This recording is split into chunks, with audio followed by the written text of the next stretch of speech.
Definitely not awake yet. That's it, the boat's done. The fishing is done. There are 3 days of 4:35 in the morning. Done, done, done. And I gotta get the boat out of the water and then get my ass up to the north. But anyway, in the meantime, the emails surged in big time as usual. And see if I can get a handful out here. I got a lot to do. I'm not feeling so good. Something's going on in my jaw up here. Gotta go to the doctor. If there's an infection in there, I'm clenching my teeth too much. I got a steel plate right here. Another one right up here. Bizarre story from years ago, but I wonder if something's off in there. I don't know. Got some kind of a lump going on back in there and it hurts and shit. Whatever. I got that checked out today. Make sure I'm not exiting the planet right away yet. Maybe something's up, I don't know. I marked one as one to be read last time I was here because it was a bit of a book. I'm going to dive into it. I don't know what it's about. And what else? We were fishing the other evening and about 10 killer whales came through. It's funny, some people get offended because you call a killer whale an orca a killer whale instead of calling it an orca.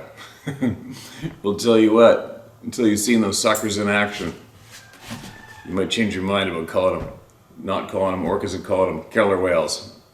I saw a video a little while ago of killer whales pushing a gray whale calf away from its mother and holding it underwater until it drowned and died, and they ripped its tongue out and let it float to the bottom and left. I think Sarah's got some video of them in Squamish, British Columbia. There was hundreds of porpoises got herded into the head of Howe Sound, into a little estuary. The tide went out and they were somewhat safe from some killer whales. And there's a whole bunch of families down there videotaping the killer whales and how beautiful they are, videotaping the porpoises, and all of a sudden the tide came up, the porpoises came out, and the killer whales went to slaughtering all of them. Anyway, check out this video. I'll share a couple of clips here.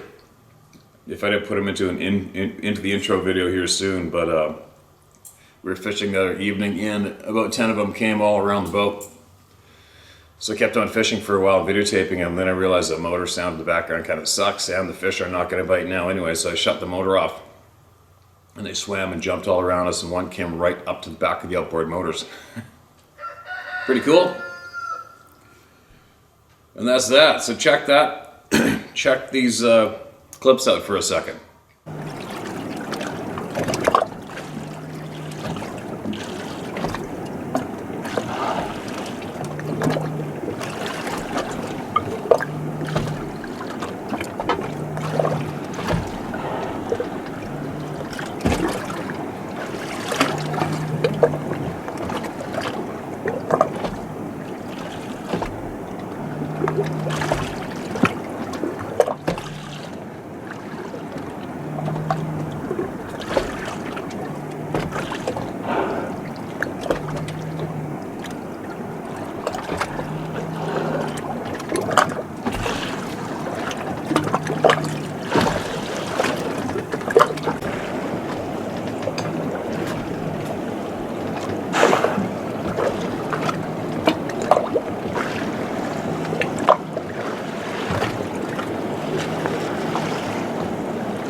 That's pretty cool, huh?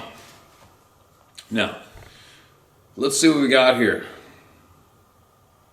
Well, I'll admit I am a city girl. I've always loved nature and craved anything outside of the concrete jungle most of us call home. One of the first times he took me to the woods, he said that you can't let you freak yourself out. I'm prepared for the worst, hope for the best type, so I understood why he told me that. Well, I laughed my ass off. It was March, I think, like the 18th, maybe closer to the end of the month, and Alex surprised me with a weekend adventure. The weekend ended with us up to this deer shack that we had tried to get to when there was still snow. The snow was too deep and soft to make it through, so we waited till closer to spring. Anyways, so the end of March 2021, he takes me up there. It's maybe 2, 3 in the afternoon, still pretty light when we got there. He lights a fire, we take a meander around the shack and check everything out. After all, this is my first real time out of the vehicle when he's brought me up there. This deer shack has been in his family for decades. I wanted to get to know a place that he adored most of his life, a place he shared with his dad, whom he had lost the December before.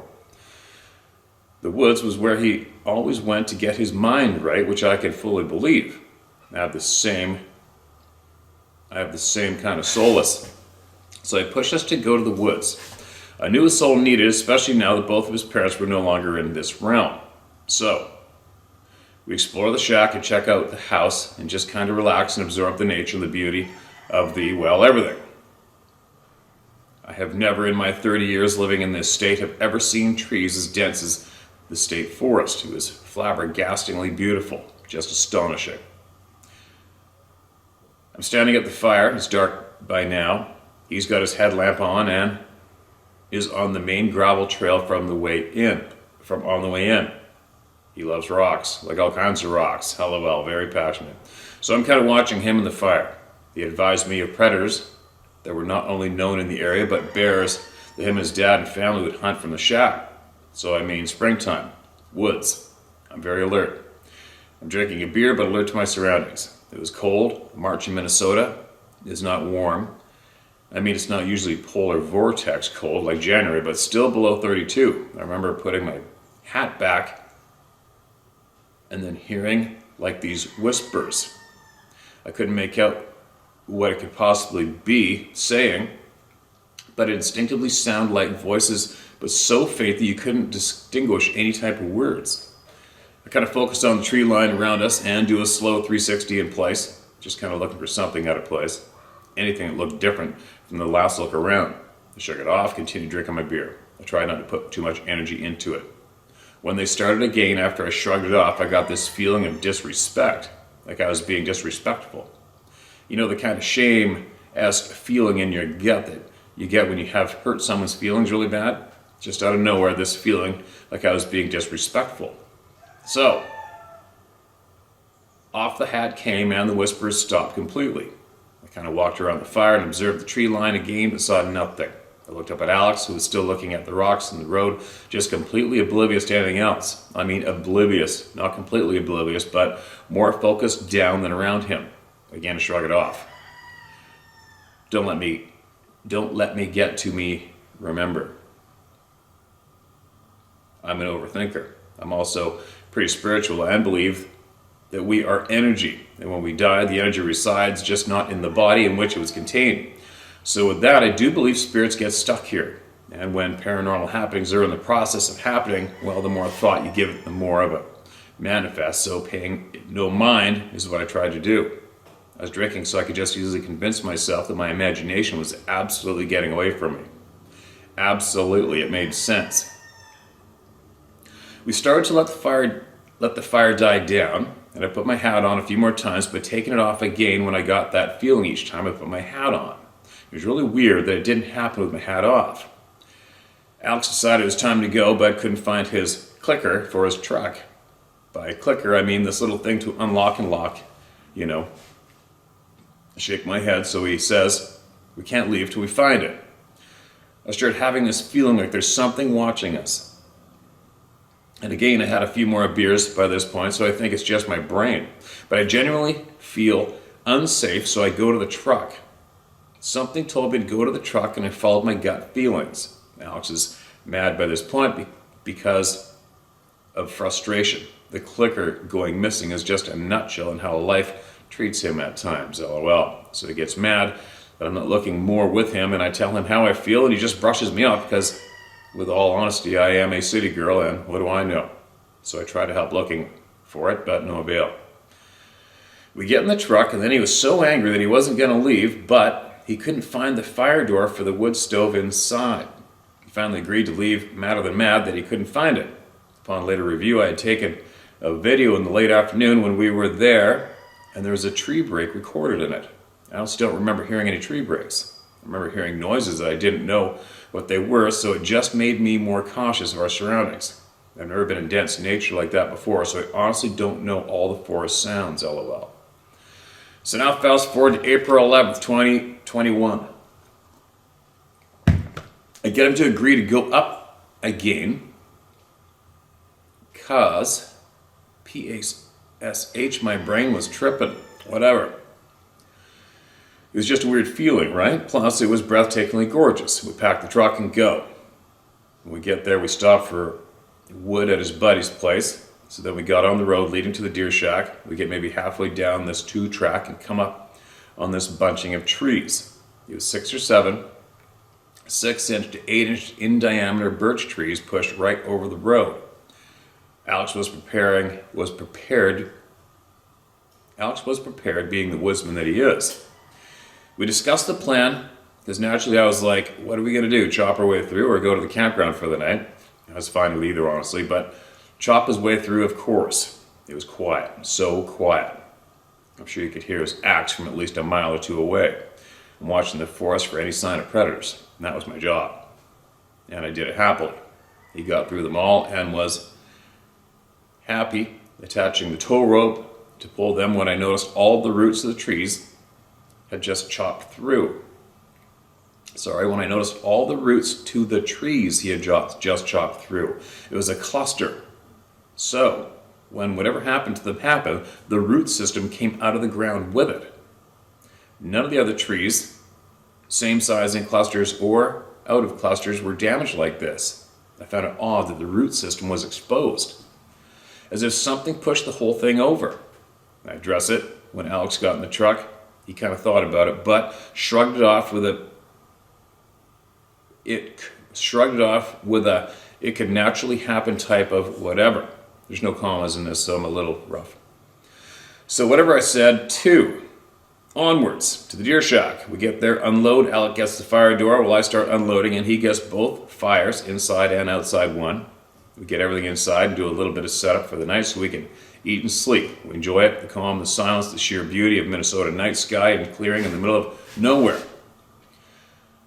To iterate the level of quiet, he was probably about 30 feet, maybe 50 feet, and we were talking at normal volume. No insects, no animals, nothing.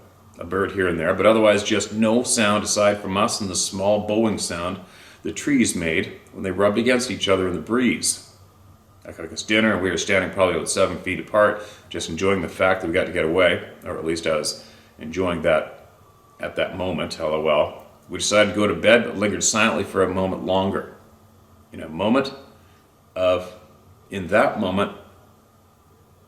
a thuck happened on the side of the shack. You probably meant thud. The shack was really more like a small cabin. It sounded like most likely a rock.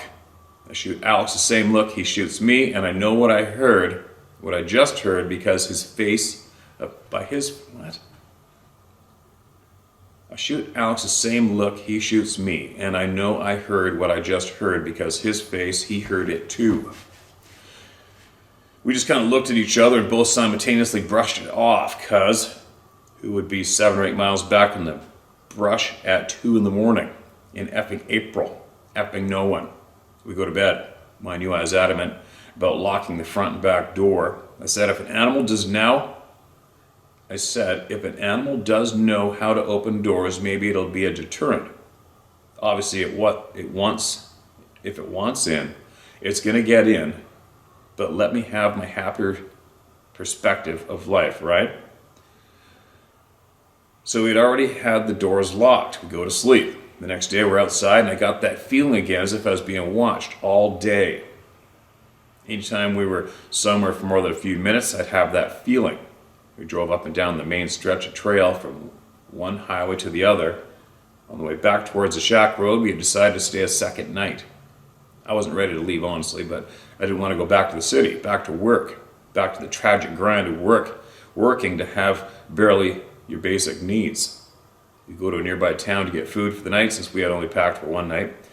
When we get back to the shack for the night, it was already dark. It had to have been 10. I don't quite remember, but it gets dark around 6:30, 7 maybe a little bit later. I didn't really look at the clock time. I just knew the time of day, really. So it's like 9, 10, maybe 11 at the latest when we get back and cruising the trails for the night. I cook, we eat, we go to bed, falls asleep. So I curl up to him to try to sleep too. I normally watch TV to go to sleep, so the lack of stimuli in the woods made it a little hard for me to fall asleep. So as I'm laying there absorbing just how dark it is during a new moon, and I mean dark, so dark that I couldn't see my hand. It was literally touching my nose. As I'm laying there, the front door handle rattles. Rattles like someone grabbed it and tried to come in. My head shoots straight up off of his shoulder, and all I can hear is my blood pumping in my ears. As I'm intensely listening over the pounding of my own heart, I hear it again. I think to myself, oh hell no. You got me all the way into next year effed up. I shake Alex, nothing but snores. Snores. So I think to myself, nope. I've seen the movies, I'm not going to go check that out. I don't care. Nope with a capital nope.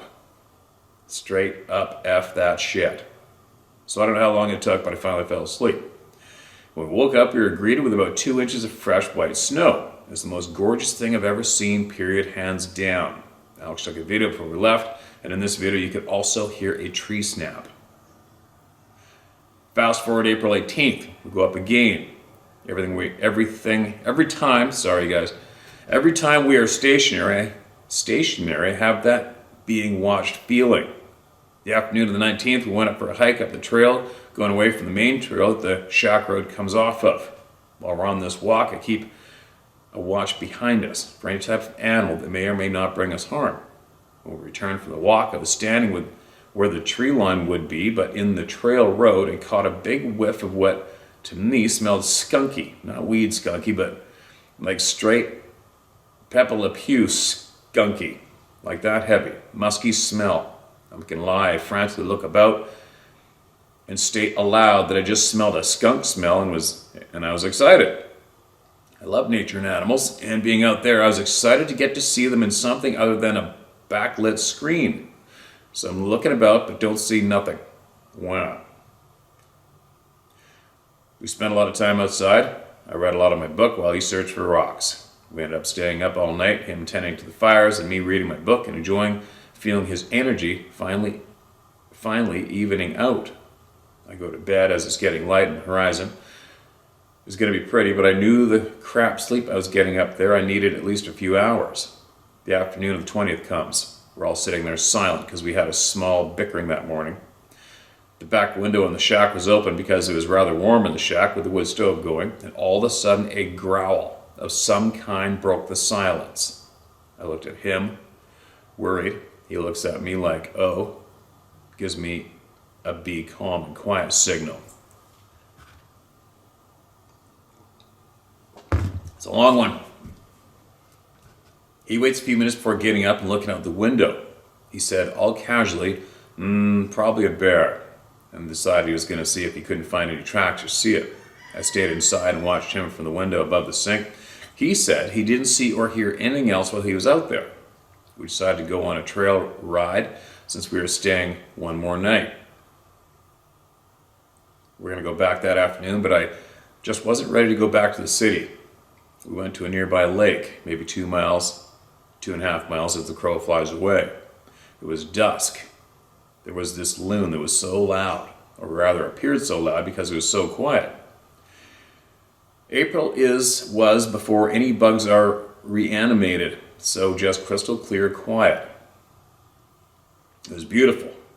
I've heard loons all my life, but never one at that quality and level of sereneness. I was blown away by the sight of the lake with the twilight and this beautiful bird, our state bird no less. Just absolutely awestruck. Alex got out to take a piss and decided to play a joke on me. He took a 2x4 from the back and hit a tree. Thwack, thwack, thwack, and did it 3 more times. We got in with exclaiming, "What the F is wrong with you?" He knew I believed. Even if I didn't have any proof, he knew I believed in Sasquatch, and he had joked about Tommy knockers before. Shake my head. He then hands me an earbud and says, "I want to see if we can hear that loon even better." He turned on his audio enhancement app that he had, and we listened. Just after a few seconds and him turning it up, we hear these footsteps, like human steps. Bipedal, no doubt about it. He looks at me and all the color drained from my face, and I have this terrified look. I whisper to him, no one in their right mind would be out there here at dusk, walking around in the brush this far back in April. We hadn't seen more than one other car the 3 times we had been up there in a month. No one. I said, who would be out there walking around at this time of day? And this time of year, excuse me. He turned the phone towards the back of the truck, which caused the bud to fall out of my ear. I do not wish to hear anymore because all in one moment I felt about the size of an atom. He told me later that when he turned the phone, he heard them again behind us. And when he turned the phone towards my side, he heard a 3rd set, and then a 4th set down in front of us. We leave the spot where we were parked. We take the long way back to not risk turning around in the truck and the 2-track and going over the ridges. We pass a waterway, and as soon as we get back within the trees, a porcupine comes tearing across the road. well, as fast as it could go. His little butt was all puckered and he was hobbling basically because of its quills. I've never seen one outside of a zoo, but it was a rather hilarious sight to witness one running. It gets out of the road and we continue. I mean, we were driving a little faster than normal, but being mindful of the turns and drops and hills. We get back to the highway. As we approach and turn onto the highway to get back to the trail that leads to the deer shack road, we see 3 deer just outside the tree line, looking at the tree line as if something just chased them out. I've seen deer in town, but never seen a deer with this composure before. I've never seen them with, well, complete terror on their face. We get back on the main trail road and get maybe a mile up the road and a skunk, that's right, the Billy Badasses of the animal world, comes tearing across the road, not giving an F that there's a truck coming down the road at all. And what was even more peculiar was its tail was down. Now, I don't know if you know much about skunks, but they give no Fs, and they rarely have their tail down. Finally, we get back to the shack at maybe 11:45 p.m. It was dusk when we left the lake. I can't for the life of me understand how it took us 3 or 4 hours to get back. We didn't. I just don't understand. We took the long way, sure, but not like the long, long way. I don't know. I've mapped it out, and it was maybe 10 miles of trail max.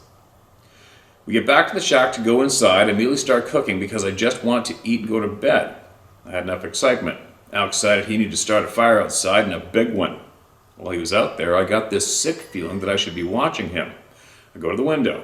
He gets the fire started, and no more than throwing one big log on it, he looked at something off to the side of the shack with this look I've never seen before. It was like straight shock. He turns, and in 2 strides, he's at the driver door, and the 3rd step in the door shut all in one solid movement. I react to this by slowly backing away from the window. Whatever just happened is now on the other side of the wall in which I was just standing and slicing potatoes. He's driving all around the shack, honking and shining his lights wherever he can, trying to scare what was there off. I began to feel panic setting in. I could feel the burning of watching from outside the window above the counter. It was pitch black and I couldn't see a damn thing outside. I back up slowly from the indoor makeshift bathroom that was there and shut the door. It was the only thing I could think of that would allow me to calm myself down so I wasn't exhibiting prey behaviors. So I wasn't panicking. As soon as I did, I knew it wouldn't make a difference and that whatever was out there straight knew I was in the room I was because I know it watched me go in there. You need some commas in here. I finally come out of the bathroom, keep my distance from the windows. After all, I knew what it was. We'd done heard the bipedal footsteps already, so I knew what it was. I was still skeptical, but I was still skeptical, but Alex called me on my phone. This part I need to mention. My phone barely works up there. The reception is shitty, not to mention that I have a boost phone, so reception is bunk, as in the city, not including off the main grid. So he called, and not only did it go through, but we were on the phone uninterrupted for probably 5-10 minutes, maybe 15, before he finally came inside. When I picked up the phone, I said, "What is it? What's going on? You scared me." In the calmest, mannered voice I've ever heard from him or any other human for that matter, he said, "There's something out here, something big, and it's not a bear. It's bigger than a bear.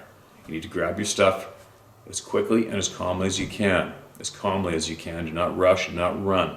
Do not make any extraordinary movements, but quickly. We'll grab what we can, and we are not staying here tonight." We calmly went back and forth, me turning my back on the windows, knowing there's something gigantic out there. He came in, we got the rest of the stuff that we were taking to the front of the shack by the door. As we were formulating a plan on how we were effectively and safely getting out of the situation, our lantern starts to die. He starts to make a makeshift Molotov and grab some of the bottle rockets. He tells me what he's going to do, but we got to wait for the right time and opportunity. I understand that. So the lantern burns out, and we encumbered the darkness. The only light left is the truck lights because He had been hitting the panic button for the horn and the lights to help ward off, or at least keep it away a little. As we stood there, we realized that the truck was being pushed back and forth in a rocking motion. Alex looks at me, and I know I had a horrified look on my face. I wear my emotions most of the time, and I know my face reflected how I was feeling every moment that night. He said, "Am I seeing what I think I'm seeing?" I replied, "Only if I'm seeing it too." Alex, "The truck rocking, right?" Me, "Yeah." We watched it, and I was watching the headlights to confirm that it was not just the blood pumping making me think it was rocking, but it was because the light was bouncing on the trees. That would only happen if the truck indeed was being rocked. Then the lights shifted about 10 feet on the trees to the side as if something was pushing it away from the deer shack, like trying to get in between the truck and the shack. Alex then walked quietly and slowly over to the window behind the truck, and that when we realized we could see the tree line on that side again. We realized this because there was a birch tree in line of sight from the window from where I was standing by the table. Some time passed. He went upstairs to start to execute the plan. The start of said plan was to launch some bottle rockets from the lift window. Might have meant the left window.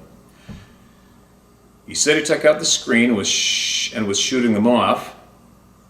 Well, he was up there before. He shot them off. I looked out the front window and became eye-locked with these two red eyes. This is going to make me sound absolutely batshit, but I swear these eyes had to be 11 to 12 feet in the air. I was looking out this window that was 7 feet away. I was looking out this window that was 7 feet away, and I was still looking upwards. It was either at the tree line or just inside of it. I don't know. All I saw were these eyes, red with a center black dot. I haven't heard that one, but haven't heard that detail reported before. With the black dot. That's odd. I didn't feel any of those moments when I was looking it straight in the eyes. No fear, no panic. It was like everything stopped. Maybe I even stopped breathing. I honestly don't know. I just remembered everything stopping. I have manic depression, so when my brain just stops, it's rare, but it just silenced itself. Everything stopped in that moment until something at the window behind the truck caught my attention, broke the eye lock, and when I looked back, it was gone. I fought back and forth with myself on whether it was or was not my headlamp, but if it was my headlamp, it would have still been there when I looked back, and it would have been in the other window when I looked at the one at whatever sound broke. When I looked at that one at whatever sound broke the stare. He starts shooting them off, and I get ready to go and get in the truck. He comes down from the loft, and we go out, and with the worst throw of his life, he throws the Molotov, gets me safely in the truck, and starts going back and forth between the shack and the truck. Calmly, of course, not too quickly. While I'm in the truck, I hear nothing. With the last load, he come out of the deer shack, and you hear this gigantic crack of a tree breaking. He hops in the truck, and we take off. As soon as we got to that flat land again, the woods here are very hilly, but as soon as we hit the plains again, I burst out in tears. It was terrifying, I'm not going to lie. I thought we were going to die that night. After reflection over the last year and a half, I understand that his tree knocking was a line crossed, and that was what caused the interaction we did have. I understand that they understand that I was catching the little things like whistles and weird things that just seems not naturally occurring. I think they were messing with me. And then when Alex did that, it pissed them off and made the negative reaction. I also believe that because I was praying, I guess you could call it, I was calling upon my past loved ones to watch over us and get us safely out of that situation. I kept thinking, please, just let us leave. I'm sorry. Just those two things over and over. I don't know. That's maybe what helped it not go further. The fact of the matter is, if they wanted to hurt us, they would have. If we were on bad terms with them after that, then they would have done something in July after that when we were there. I felt them being watched, so I know they were there, but there wasn't an altercation like on April 20th. Again, I'm so sorry that it's so detailed. I don't know how to do a condensed version other than this without leaving out stuff for jumping around or jumping around. This is in the correct order of events that happened to us from my point of view. Of course, Alex, when he was in the truck and upstairs. That's it. No period, no nothing. Just stops. So there you go, you guys. That was the long book that I came across the last time I was here, and we read it. And it has all the classic characteristics of what's been emailed in here hundreds of frickin' times, right? The red eyes, banging on the cabin, the trees, the feelings, the whole 9 yards. And welcome to the club to another member, right? Yeah. No thanks. The red eyes with black dots in the middle. We haven't heard of the black dots in the middle of the red eyes yet. Nothing I want to see outside the cabin window at all. Whew. All right. I'm not feeling so good right now. I don't know what's up. I'm going to get this done, and then I'm going to go to the doctors and see what's going on. Hopefully it's just the joint in my jaw is screwed up. I don't know, something's going on back in there. Sore lump of something. All right, what do you got here? Thanks for sending that in. It was a long one. It's definitely a long one. For Amy Lucas and the Round Table of Knowledge. All right. Amy, I too have seen the veiled beings you have as a small child. They would frequent my bedroom, and they weren't the monsters that would keep me terrified of falling asleep. It was the monster my mother allowed to live with us. Oof. One particular night, my mother was given money to go out and party, leaving us in the house with the monster. Terrified of falling asleep, I stacked my toys against the door before crawling into bed, and the covers up to my eyes. In the darkest corner of my room, a translucent waving shimmer, as though the room itself became malleable, concealing its appearance but not its shape, and large black holes for eyes, long arms and legs, and a big torso outlined are all that were distinguishable because of the cloaking. Excuse me. Hearing the floorboards creak and the stairs was far more terrifying than seeing/not seeing the being in the corner. When I could hear the floorboards creak just in front of my door, I froze, only my tears streaming down my face. Then just as the door handle turned and opened the door, the creature in the corner slammed against the door so hard I thought the solid oak door would shatter, and the deafening roar that came out of that creature made my bed shake, and I passed out from the pressure in my chest. My mother came home and found him passed out in front of my door, and a huge fight ensued. He said he didn't know how he ended up there, but he never entered my room after. The door is still split down the middle from that night, and although my mother still lives in that house, I refuse to ever go back. That monster did die from cancer, and I'm striving to be a better mother than my own was to me. The veiled creatures generally don't affect our world, as I haven't seen them do anything like that before or since that night. I can't see them as clear as I once did, but my daughter can. For me, they're only fleetingly seeing them as they go. Sensitive children can see them form, and hear them clearer than adults. I want to share this with you so that you would know that you are not alone. We realize it together because of Steve and the Round Table. We are not alone in so many ways. That we once were ridiculed for, that what we once were ridiculed for is real, and our understanding of nature is so much more vast than we could ever imagine. Portals, the veil, and the creatures are a part of nature. We were never taught in school, but learning is lifelong. Thanks, Steve, for making all this possible. Without you, we wouldn't be able to come together, share, heal, and learn from each other. Can the How to Hunt family give a round of applause for Steve in the comment section? No, the applause goes to you and every single person that is brave enough to email in. Thanks for the kind words. Thanks for reading this, Steve. You're making a difference to so many. You can use my name, Callie. Okay, Callie, appreciate you writing in. I'm absolutely saddened that you had to have a monster in the house growing up. I'm glad you survived, and you're being a far better parent. That's a good thing. It's a good thing. And that's a bizarre story. And it's not something that I'm familiar with at all. But somebody wrote in before looking for some kind of support, help, or somebody seeing the same shit, and you did. There we go. It's a win. Speaking of other wins, you guys, when I mentioned what the scientists said earlier about the CO2, when I give out any quotes of anything, whether I'm right or I'm wrong, just so you guys understand what I'm doing here, is 100% of the time I encourage all of you to look into things yourself. So, for all you people that wrote into me replies to the CO2 thing in the planet, or even possibly comment in the comment section below, regardless of your stance or what you emailed me in, is what I'm getting at. What I'm getting at is you looked into it yourself and you shared what you found out, and you encourage other people to do the same. I win. Bingo. Perfect. That's what we need everybody to do, all right? Everybody needs to look into everything themselves thoroughly. Don't just listen to somebody tell you something and jump on that bandwagon and go with it. You have to look into everything yourself when it comes to everything, especially today. All right? You have to. So, regardless of the demeanor, the delivery of some people getting angry at me or not, with what I share, what I suggest, I don't care, as long as you are getting back to me and you're listening and you're sharing and you're looking into shit. That's what I'm about. All right?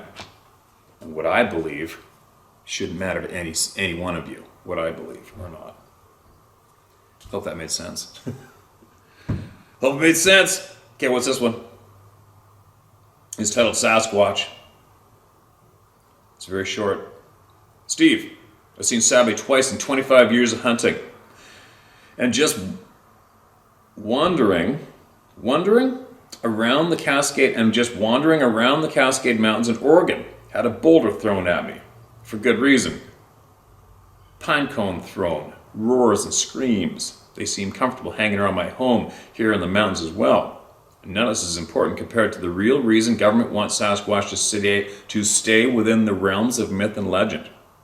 They are kept hidden by government for the exact same reason the native Indians were killed, maligned, and then hidden from European eyes during the colonization of America. The elite of this world do not want a real and working representative of a truly free society. That alone would destroy the elite's platform and reason for existence completely. On a side note, I have communicated with them. Most are fairly laid back, but I did have one visit one night and throw that fear vibe on me while sleeping. He's just being an asshole. My wife never believed me until one roared, whooped, and chest beat right behind our house at 3 a.m. Should have seen her eyes. LOL. Thank you for what you do. Signed, nobody. All right, man. I think I somewhat agree with you on your theory of what's going on, whether kept unknown, or this is kept unknown from us. It's definitely not about money from timber. It's not. This is too big. This is way too big, this topic. Way bigger than just a simple animal in the woods. And if you've been in contact with these things and you're that familiar with them, why don't you share with us something that'll help us? If you have knowledge directly learned from these beings that you think is going to help somebody here, email it into me, all right? Write her up. I don't give a shit how long it is, but if it's going to help somebody, then scratch it out and send it in to me, all right? I'd appreciate it big time. Big time. Now, all right, this isn't too long. I'm going to go another one, and I got to get my button gear. I got to line up a boat hauler to get my boat lined up to get it home. Then I got to pack my shit. Got to go to the doctor, make sure I'm not dying, and then go up to where a chunk of my soul is sitting there waiting for me in the mountains to reunite.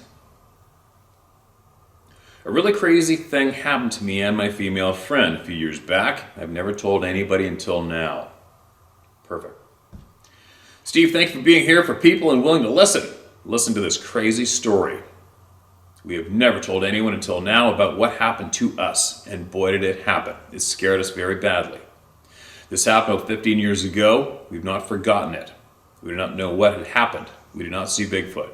I wish that we had seen Sasquatch instead of what we did see. We later figured out that we saw the shadow people or the little people. Anyone who has seen the shadow people, anyone who's seen them knows you don't want to see them. They will mess with you. You cannot really see them directly. You see them out of the corner of your eye and you hear them. You can never unsee what we saw. They do exist. And if you're a bad person, they can manifest what is in your heart, whether there be bad, evil, or good. They do not bother us because we only want the better things for people. We do not wish anybody or any being anywhere anything bad. Now, anybody having problems with the shadow things, you all have to do, sorry you guys. Now, anybody having problems with the shadow things, all you have to do to get rid of them is just confess it with your mouth that they need to go. And stop doing whatever it is you're doing that is not good. They'll leave. There's some people out there who are sick and really crazy, and if they wanted to, they could use these shadow people to do harm. All you have to do to get rid of them is to say they are not welcome, and they must leave. You must say, in Jesus Christ's name, I command you, you leave my house and leave us alone. You must say Jesus Christ, amen, to go away, and they will. This is a true story. Fantastic as it sounds, I've never thought about telling you this. I just thought that when you're talking about the Bigfoot people. But I've heard you talking about other things also. Thank you for listening. I do feel better now. Thank you. My girlfriend is mad at me now. Oh well. Get glad in same panties they got mad in. God bless you and your compassion and your lovingness to help. If you're ever in Central Texas, stop. I'll buy you a cold beer or 2 or 3. And make some cowboy brown beans and cornbread. I miss those meals. I've had a lot of those meals in the South and Texas. All right, well, that was a little different of an email in. You didn't really give us a exact detailed experience. You gave us a vague email of what can happen or what they do or whatever, but you didn't really tell us exactly what happened. What did you see? What did you see? Where were you?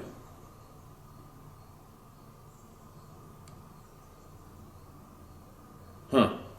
All right, well, there you go. Shadow people. Am I familiar with them? Nope. Am I familiar with shadows? Imagine how many shadows I've seen in the woods possibly move, and who knows what it was. More than likely game animals, but you never know, right?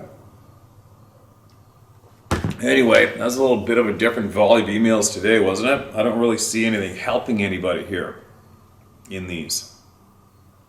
I guess it helped the people that emailed in. Like I said, the last emailer said she never shared that before, but you still didn't really share your story of exactly what happened, right? So, I'm going to do one more here. See what this person wrote in. I have so many frickin' emails, you guys. There are hundreds and hundreds. A night I will never forget. Hi, Steve. My name is Lacey. I've been watching your videos with our family for a long time now. I've always been a believer, but I never did expect to find myself having my own experience. My family and I live in a small town in Ontario. We own a large piece of property just outside of the town down Bush Road. Ever since we started clearing some of the trees, we've had weird experiences. One that stands out was when we were sitting in the car. The lights were off and we were listening for bears.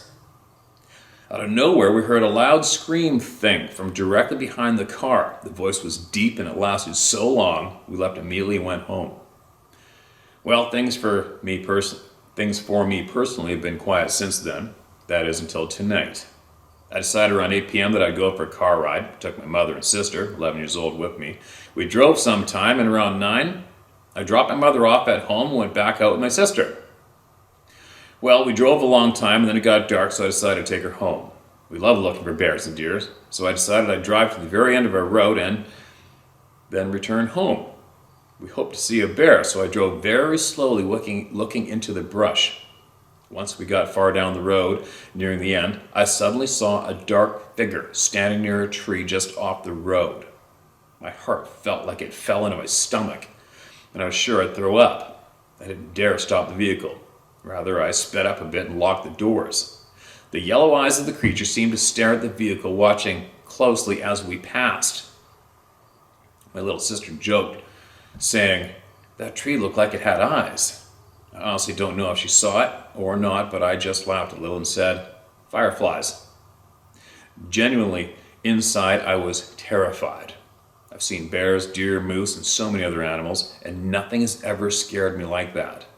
That's exactly why I don't let my sister know how scared I truly was. I let her believe nothing was wrong, but in reality I was so scared I couldn't even let my gaze fall into the bush again. My eyes stayed firm to the road until I got her home. I sent her inside and asked my mother to come with me to see if we could find the bear I saw. I asked her to drive though, because at this point I was shaking so badly. We went back to where I said it was, and she explained to me that there was this bear. We went back up to where I said it was, and she explained to me that where this bear I told her about would have been standing is a 6-foot deep ditch. It was in that moment that I realized that what I saw must have been at least 10 feet tall. It was also further back than I had originally thought, meaning this large animal is even larger than I believed. This is when she looked at me and said, "Lacey, did you see a Sasquatch?" I honestly just broke down right there. I couldn't stop myself from crying. I wanted a different answer. I wanted something that felt logical, but I knew that's what I saw. I likely won't be telling anyone due to the fear of judgment. I'm genuinely having a hard time simply rereading this for spelling errors because I can't believe it's my own words. I had to share this with someone. So if anyone can take anything out of this, I hope you understand that you truly aren't alone, and that it's okay to be afraid when seeing these things. Thanks to you for what you're doing. Because of you, I have the courage to write this, and I feel well enough that I won't let this scare me out of the bush. Hell, I'm 17. No Sasquatch gets to ruin the bush for me this young. That's a promise. If they want to be around, that's fine, but they still have to share this space. It's my home too. Sorry for such a long email, Lacey Bennett. Lacey, thank you so much for emailing that in. And I was the exact same age as you when I seen that thing, that being standing on that rock, looking down on me. And I'm super, super stoked that you have got everybody here to listen to and to write into. Because like when I was your age back then, there's nothing. I couldn't talk. There's nowhere to go. There's nobody to talk to, nowhere to go, right? Just kind of wonder what the hell's going on until finally, 9 years later, so my grandfather looked me square in the eyes and told me about the one he had seen in middle of the day in July, standing there looking at him. And that was how I got confirmation, right? There definitely wasn't tens of thousands of people emailing in confirmation back then that I could find and see. But anyway, how do you break it to your sister? Because we have to figure out how to be absolutely honest with everyone, especially the children, right? How do you bust out the truth to children without traumatizing them and ruining their future experiences they might normally have, or passions, which might include going to the woods, right? Wildlife photography, hunting, camping, hiking, whatever. It's a toughie, right? How do you share the absolute truth with the children? I've had a couple of people write in and actually share with us how they share with the children. It's a tough thing, right? It's a tough position we've been put in this lifetime, not being told the truth is so much. It's put a lot of us in a very, very tough position of trying to navigate and figure out how to share the truth with so many people that need it, right? I guess that's what we're slowly doing. I mean, anybody can come on here and listen to the people, right? But I don't know. It's a tough one. What would I do? What would I do if there's a little one here? We have young nieces, etc. here, family members here, and one thing I have a rule is the dog's always outside. Obviously, nobody is ever out of sight of us. But anyway, I gotta go.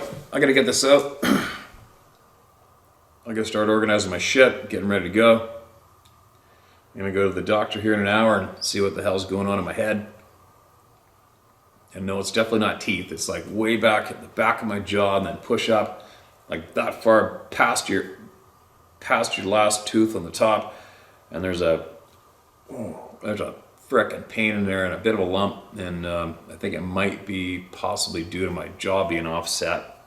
Me grinding my teeth, maybe, I hope. So I don't need an infection in my head, right? That would suck. I don't think it is.